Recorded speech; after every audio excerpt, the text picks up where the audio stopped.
आक्रोश मराठी न्यूज, जनसामान्यांचे हक्काचे व्यासपीठ।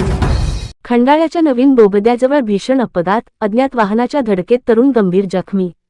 खंडाळा पुणे सातारा महामार्गावर खंडाळा येथील नवीन बोगद्याच्या सुरुवातीला आज एक भीषण अपघाताची घटना घडली। अज्ञात वाहनाने धडक दिल्याने एक व्यक्ती गंभीर जखमी झाली असून स्थानिकांच्या मदतीने त्यांना तातडीने रुग्णालयात दाखल करण्यात आले आहे। आज खंडाळा बोगद्याच्या सुरुवातीला एका अज्ञात भरधाव वाहनाने धडक दिल्याने अपघात झाला। हा अपघात इतका भीषण होता की संबंधित व्यक्ती गंभीर जखमी झाली आहे। अपघातानंतर अज्ञात वाहनचालक घटनास्थळावरून फरार झाला आहे। घटनेनंतर जखमी व्यक्तीची ओळख पटवण्यात आली असून ते कनेरी गावचे रहिवासी श्री.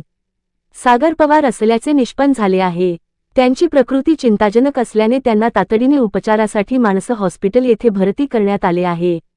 सागर पवार यांच्या अपघाताची माहिती मिळताच त्यांचे बंधू श्री. तानाजी पवार यांच्याशी संपर्क साधण्यात आला असून ते काही वेळातच रुग्णालयात पोहोचत आहेत। या अपघाताची माहिती मिळताच घटनास्थळी मदतीसाठी धावून आलेल्या नागरिकांनी आणि यंत्रणेने दाखवलेल्या तत्परतेबद्दल खंडाळा व YPMS यांच्या वतीने विशेष आभार मानण्यात आले आहेत। वेळेवर मिळालेल्या मदतीमुळे जखमीला तातडीने वैद्यकीय उपचार मिळणे शक्य झाले आहे। आक्रोश मराठी न्यूज, खंडाळा।